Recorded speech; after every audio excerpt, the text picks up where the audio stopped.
Assalamualaikum warahmatullahi wabarakatuh. Hai anak-anakku yang soleh dan solehah, bagaimana kabarnya hari ini? Semoga baik-baik saja ya.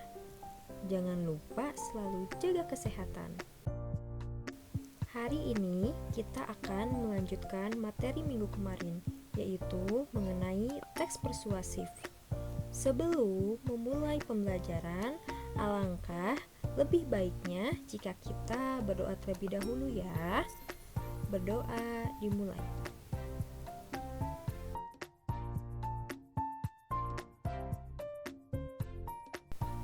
Selesai.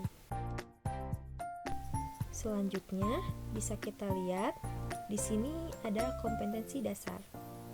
Kompetensi dasar dari teks persuasi 3.4 menelaah struktur dan kebahasaan teks persuasi yang berupa saran, ajakan, dan pertimbangan tentang berbagai permasalahan aktual, lingkungan hidup, kondisi sosial, dan atau keragaman budaya, dan lain-lain dari berbagai sumber yang didengar dan dibaca.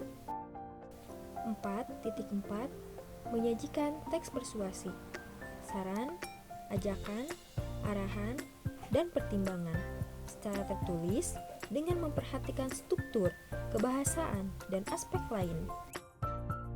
Selanjutnya, tujuan pembelajaran dari teks persuasi yaitu setelah mempelajari materi ini, kalian diharapkan mampu menelaah saran, ajakan, arahan, dan pertimbangan atas permasalahan aktual dari teks persuasi yang kalian dengar dan baca.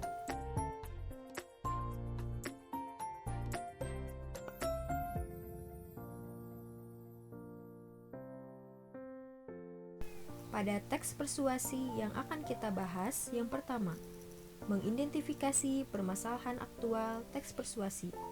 Kedua, menyimpulkan permasalahan aktual teks persuasi. Poin ketiga, menelaah struktur kebahasaan teks persuasi.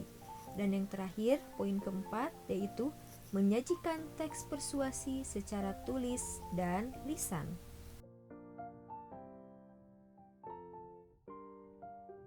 Kali ini kita akan mengidentifikasi permasalahan aktual teks persuasi. Adakah yang masih ingat dengan kata persuasif? Coba kalian perhatikan gambar di bawah ini. Gambar di bawah ini adalah poster dan slogan yang mengingatkan kita dalam semester lalu, yaitu poster dan slogan terdapat kalimat ajakan ataupun kalimat persuasif. Coba kalian perhatikan ketiga gambar di bawah ini untuk menyimpulkan pengertian dari teks persuasi. Gambar pertama, teks yang bersifat membujuk secara halus agar orang lain merasa yakin dengan kita. Lalu gambar kedua, teks yang bersifat ajakan atau larangan. Dan gambar ketiga bisa kita lihat teks yang berisi saran kepada orang lain. Selanjutnya bisa kita lihat di sini ada definisi atau pengertian dari teks persuasi. Teks persuasi merupakan teks yang bersifat ajakan, larangan, atau saran yang membuat pembacanya memiliki pemikiran yang sama mengenai suatu hal.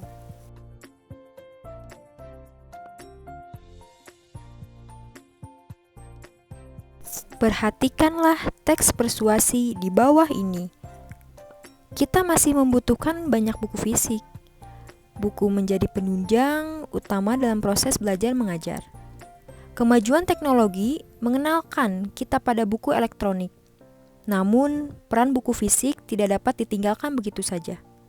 Dunia pendidikan tetap membutuhkan buku fisik, terutama untuk wilayah-wilayah yang jauh dari pusat pemerintahan atau yang susah mendapatkan sinyal maupun informasi. Tidak semua wilayah di Indonesia memiliki akses internet cepat atau fasilitas memadai. Sementara untuk membaca satu buku elektronik diperlukan perangkat keras. Berbeda dengan buku fisik, ia dapat dipinjam dan dibaca bergiliran. tidak perlu bergantian untuk membaca perangkat. Keberadaan buku elektronik baik, namun tidak dapat diterapkan di semua wilayah.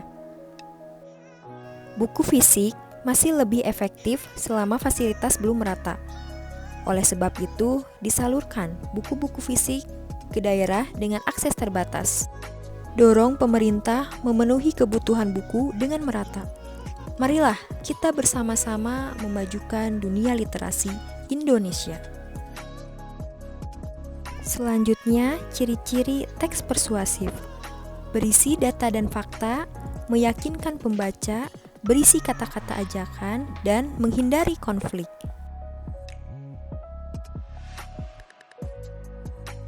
Jenis-jenis teks persuasi. Yang pertama ada persuasi propaganda. Persuasi propaganda adalah menggiring para pembaca pada opini tertentu. Yang kedua, persuasi politik. Persuasi politik adalah supaya kita memilih dalam partai politik ataupun pemilihan umum. Lalu yang ketiga ada persuasi advertensi. Persuasi advertensi adalah suatu ajakan ataupun penawaran barang terhadap pembeli ataupun pendengar atau penonton supaya membeli barang yang ditawarkan. Dan poin terakhir yaitu yang keempat, persuasi pendidikan. Persuasi pendidikan adalah supaya pembaca atau pendengar mengikuti atau mempelajari materi pendidikan yang akan diajarkan. Tujuan teks persuasi, yaitu teks persuasi memiliki tujuan untuk meyakinkan pembaca bahwa ide, gagasan, atau pendapat di dalam teks adalah benar dan terbukti, serta melaksanakan apa yang menjadi ajakan dari ide tersebut. Ajakan tersurat dan tersirat maksudnya adalah pengertian tersurat, penyampaian ajakan secara langsung. Teks persuasif yang menggunakan kata-kata yang dapat diketahui langsung bahwa itu bertujuan untuk melakukan sesuatu. Kata-kata yang sering dipakai misalnya sebaiknya, seharusnya, hindarilah, dan lain-lain. Sedangkan pengertian dari tersirat adalah penyampaian ajakan secara tidak langsung. Teks ini mengharuskan pembaca untuk menerjemahkan ajakan yang dimaksud dalam teks tersebut. Biasanya ini tersembunyi dan tidak tersembunyi.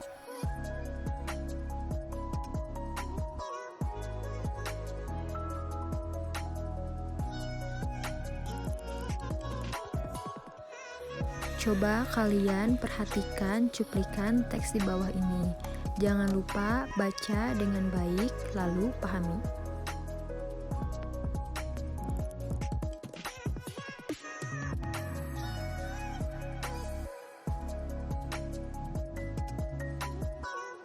Nah, kita pelajari tentang isi dari teks persuasi. Yang pertama ada argumentasi, yang di tengah adalah fakta, dan yang terakhir adalah ajakan. Argumentasi, fakta, dan ajakan itu merupakan isi teks persuasi.